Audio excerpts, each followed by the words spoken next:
Bonjour à tous, voilà une petite vidéo qui a son importance, que vous soyez débutant ou que vous pratiquiez déjà depuis quelques années. Comment tenir son crayon, comment tenir le support, le papier, l'attitude intérieure, hein, nécessaire en bon déroulement d'une séance de dessin. Et voilà donc une vidéo très importante sur comment tenir son outil en fait. Parce qu'on oublie, le débutant a tendance à oublier que le crayon, que ce soit un crayon graphite, un crayon fusain, pastel ou autre, c'est avant tout un outil. On ne tient pas un marteau par la masse, on le tient par le manche, on ne tient pas une guitare à l'envers, on ne joue pas dans le dos avec, bref, quoique certains y sont déjà arrivés. Voilà, donc un crayon, ça se tient de telle ou telle manière. Il y a quelques petits trucs à savoir là-dessus pour pas que votre dessin soit rigide, froid, voilà.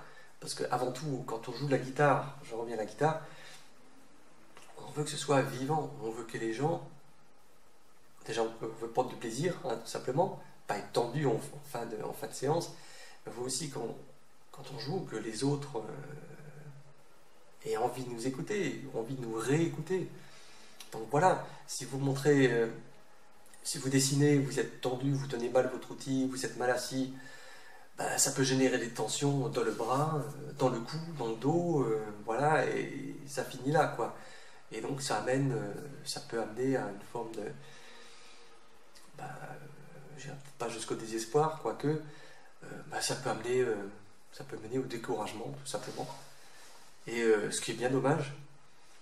Donc voilà, on va voir tout ça, comment tenir son crayon, comment se tenir face au support, comment tenir le support, le papier, le bloc, comment s'asseoir donc. On va aborder la patience et voilà, toutes ces questions importantes et fondamentales pour l'apprentissage du dessin. Ok, donc juste pour finir, vous n'allez pas apprendre dans cette vidéo à dessiner, on ne va pas parler perspective ou autre. Voilà, comment tenir son outil et s'en servir correctement. A tout de suite. Pour commencer le sujet, on va aborder la posture. Donc, si vous avez une table à dessin, c'est l'idéal, hein, c'est fait pour ça. Donc, voilà, pas trop loin, pas trop près, pour que le bras puisse se mouvoir librement. Si vous n'avez pas de table à dessin, vous pouvez prendre une chaise avec le dossier vers vous, et puis vous posez le support, le papier sur le dossier. Voilà, donc, ce qui permet d'être vraiment très à l'aise. J'en vois souvent qui dessinent à plat sur une table. Ça, c'est pour les enfants. Donc, on ne met plus des enfants et qu'on veut apprendre à dessiner pour de vrai, il faut avoir le support parallèle au visage. Très important. Et donc, il y a une chaise confortable. En général, je prends cette chaise. Voilà, très à l'aise, qui maintient bien le dos. Sinon, ça peut générer des tensions dans le cou, dans le bras, dans le dos, voilà, tension généralisée, quoi. Et c'est vraiment important d'être cool, d'être tranquille, pour avoir envie de dessiner pendant 1 heure, 2 heures, voire 3 heures. Hein, sans aucune tension, sans aucune fatigue quelconque. Voilà pour le premier point. Alors ensuite, le plus important, c'est la façon de tenir le crayon. Alors le débutant aura l'habitude de commencer, terminer son dessin, voilà, en tenant son crayon comme ça, donc comme pour écrire. Alors ça c'est bien si vous avez un petit carnet de croquis, bref, un truc pas très grand, et puis vous pouvez vous permettre de le tenir comme un stylo en fait, comme pour écrire. Mais sauf que là, les dimensions changent et plus le format est grand, plus le geste va être grand, va être large en fait. Ici, on fait fonctionner uniquement le poignet et encore juste les doigts en fait. Hein. Quand on arrive à ce format de papier, on bouge toute la main, l'avant-bras, et le bras et l'épaule. Voilà. Pour vraiment travailler en souplesse. Alors, j'aimerais juste préciser que l'exercice de démonstration n'est pas très facile pour moi, parce que j'ai la caméra qui est juste devant moi, donc je suis pas assis confortablement du tout. Voilà, donc c'était pour rendre la vidéo un petit peu plus juste, que vous colliez vraiment au plus près de la démonstration. Voilà pour cette petite précision. Donc le crayon. Alors, je vous ai montré comment il ne faut pas le tenir, mais pour bien le tenir, voilà, c'est comme ça. Alors, je ne suis pas dogmatique. Il y a des gens qui préfèrent, qui aiment ça. Ça, c'est pas mal aussi. Ce qui fait que ça permet de bien voir, comparé à ça, on voit pas en fait ce qui se passe aussi sous la main. Quand on a déjà dessiné ici, on voit pas en fait. Parce qu'en fait, un dessin, c'est mettre chaque élément en relation avec les autres. Donc ici, bof quoi. Ça c'est bien donc pour écrire, pour les petits carnets et pour les détails. Hein. Vous avez un petit détail, hop, tac, tac. Moi personnellement, j'aime pas tellement. Voilà. Donc comment bien tenir son crayon? Il y a cette manière. C'est celle que j'emploie le plus couramment. Donc celle-là est pas mal aussi. Hein. Donc on le tient entre les 3 doigts. On serre bien et puis on prend un petit peu le appui sur le petit doigt dont j'ai oublié le nom. Peut-être l'auriculaire, bref. Et voilà, donc ça permet de faire travailler tout le bras. Hein. Tout le bras, donc on est à l'aise, on est tranquille. Hein. Mais moi je préfère cette manière. Donc c'est pas ici, quoique de temps en temps ça m'arrive de le tenir à ce niveau-là, mais je préfère voilà ici, juste avant le bois, là où le bois est découvert. D'ailleurs, je vous invite à regarder ma vidéo où j'explique comment tailler un crayon fusain. C'est ce que j'ai entre les doigts. Donc là c'est la marque Maryse que j'ai découvert récemment sur internet. Sinon vous avez la marque également Faber-Castell, vous avez aussi les Conté. Voilà, je veux juste une petite parenthèse sur le matériel. Là j'ai du papier sous les yeux, c'est du Newsprint. C'est la marque Sea White qu'on trouve au Géant des Beaux-Arts. Ouais, puis les pinces, voilà, on trouve ça partout, le carton à dessin aussi. Donc voilà, qu'est-ce que je disais? Donc voilà, ça c'est fantastique. Ça déconcerte toujours le débutant. Le débutant n'est jamais à l'aise en fait avec cette manière de tenir. Mais les jours passent, les semaines passent, et puis on se voit pas tenir le crayon autrement après. Hein. Enfin, pour ma part, voilà. Donc, je disais donc, on bouge tout le bras, on est à l'aise, on a confiance en soi, on est positif ou neutre, mais en tout cas pas juger son dessin en cours d'exécution. Ça, c'est une règle d'or que je me suis fixée, que je répète à longueur d'année à mes étudiants. Pas juger un dessin en cours d'exécution. C'est pas fini, on ne dit pas c'est bien ou c'est pas bien. Voilà. Voilà, je disais avant que j'étais pas dogmatique, mais là je le suis, ne le faites pas. Rendez-vous ce service. Le mot d'ordre plutôt, ça serait continuer. Juste être dans le moment présent et continuer. Voilà, continuer et prendre plaisir à tracer n'importe quel trait en fait.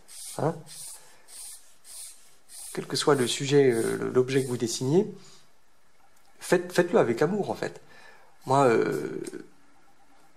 j'aime mon papier, j'aime mon crayon, j'aime ma gomme mie-de-pain.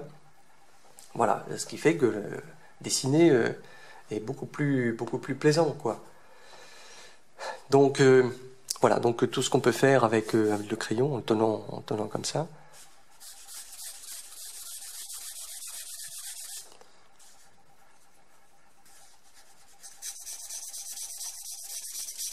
Et là, je le bloque contre la paume, en fait. Il y a des moments où il faut savoir tenir le crayon fermement, et d'autres fois on peut le tenir un petit peu avec un peu plus de souplesse. Hop, et voilà. Donc, quand on est organisé, on a tout de suite un crayon de secours. J'ai toujours mon matériel avec moi où j'ai plusieurs crayons fusains taillés à l'avance. Voilà, donc je poursuis. Voilà, par exemple pour le travail des valeurs.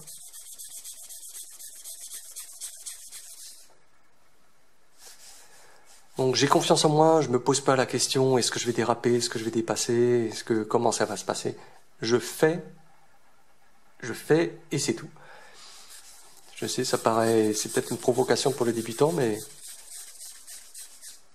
en tout cas, il ne faut pas s'imaginer pouvoir bien dessiner au bout de quelques séances. C'est pas comme ça que ça se passe du tout.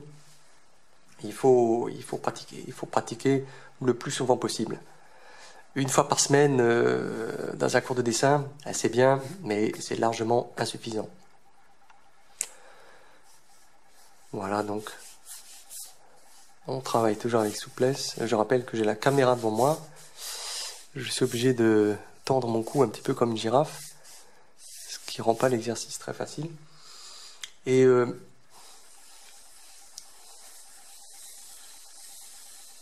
donc voilà, donc en tenant le crayon de cette manière, on a une très grande liberté de mouvement. On voit ce qu'on fait. Et voilà, donc si on le tient comme ça, c'est pas possible de faire des ombres avec de coucher des ombres de cette manière. Voilà. Voilà, et puis on peut encore faire encore plus large. Quand le crayon est un petit peu usé, quand il y a une facette qui s'est créée, voilà.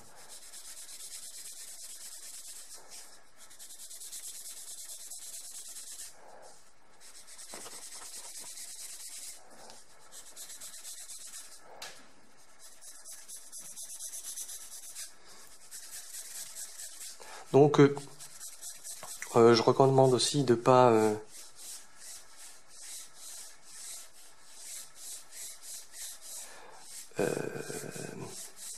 dessiner trop petit non plus au début, surtout. Hein.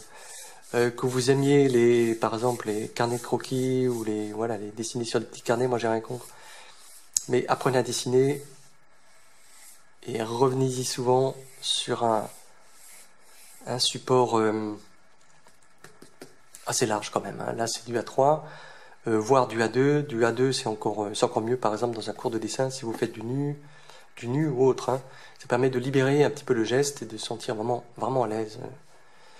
Et donc voilà, donc si vous tenez absolument à faire du carnet de croquis, c'est très bien. Mais ne vous enfermez pas dans un petit format, quoi. Sachez dessiner grand et sachez dessiner petit aussi. Je pense que c'est une étape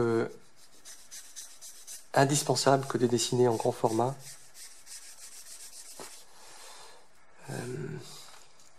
Pour pouvoir dessiner ensuite tout ce qu'on veut, quoi. Peu importe la technique. Moi, le dessin m'a énormément apporté dans la pratique de ma peinture aussi. Et la pratique de ma peinture m'a énormément apporté dans ma pratique du dessin. Voilà.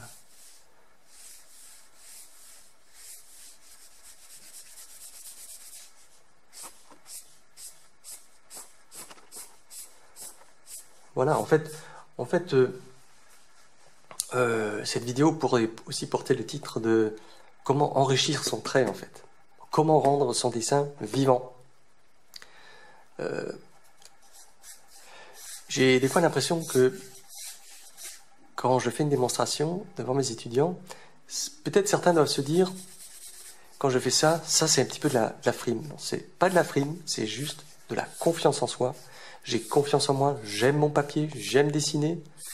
Alors peut-être que je radote, mais voilà, on est là pour progresser, donc il est très important de rester ouvert. Et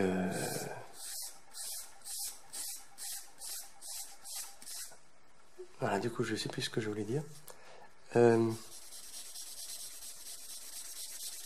oui, une chose très importante également. si vous n'avez pas de patience, n'apprenez pas à dessiner. Voilà. Ça se joue pas en quelques séances. Hop, ça y est, je suis un maître, ceci, cela.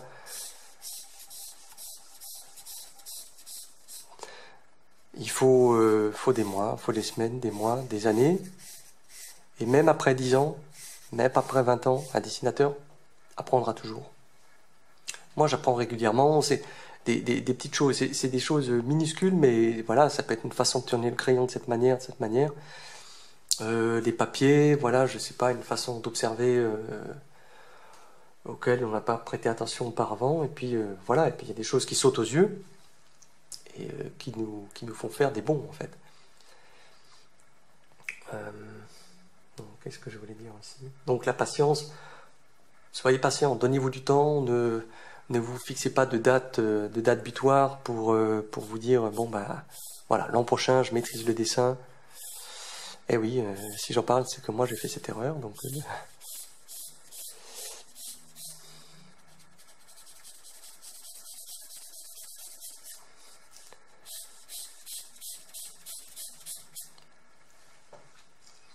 et évidemment, en tenant le crayon de cette manière, ou d'une autre, hein, on a toujours un petit peu les doigts sales, ce qui est tout à fait normal. À moins de mettre une feuille blanche ici, par exemple, pour protéger, et pour pas faire de saleté. Sinon, il y a toujours la gomme hein, pour enlever.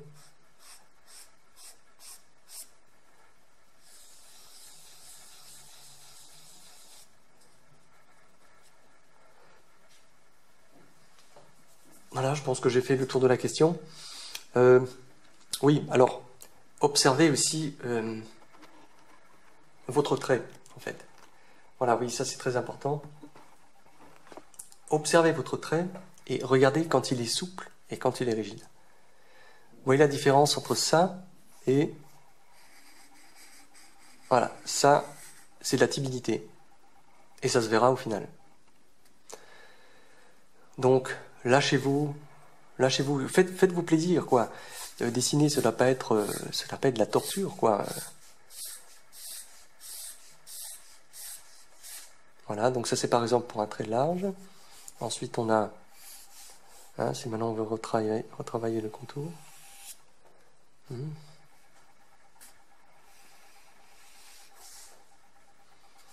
sais pas, là on peut aussi moduler, on peut aussi tenir le crayon comme ça, et puis ensuite le tourner, et ce qui donne des petites modulations. Là il est plus mince, là il est un tout petit peu plus épais.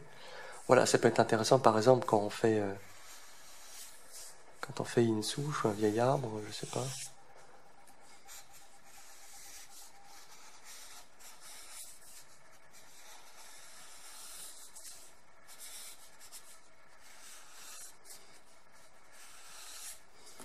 Ok. Donc voilà, ben, j'espère que cette vidéo vous a plu. J'attends vos commentaires avec impatience et si vous avez des questions, n'hésitez pas, j'y répondrai le plus rapidement possible. Vous retrouverez également mes cours et mes stages, les stages que je donne dans la région de Strasbourg et en France, sur mon site, rubrique stage cours. Voilà. Voilà, ben, je vous dis à bientôt. Et bonne pratique et voilà, ayez confiance en vous, donnez-vous du temps, donnez-vous les moyens. Ça a bien commencé, ouais. C'est pas mal. Ok, non. Qu'est-ce qu'il y a? Non, écoute. Qu'est-ce qu'il y a? Combien de fois je t'ai déjà dit? Combien de fois je t'ai déjà dit de ne pas tenir comme ça ton crayon? J'en ai ras-le-bol. N'oublie pas, seule la pratique peut te faire progresser. Et n'oublie pas de mettre un like et de t'abonner à cette chaîne.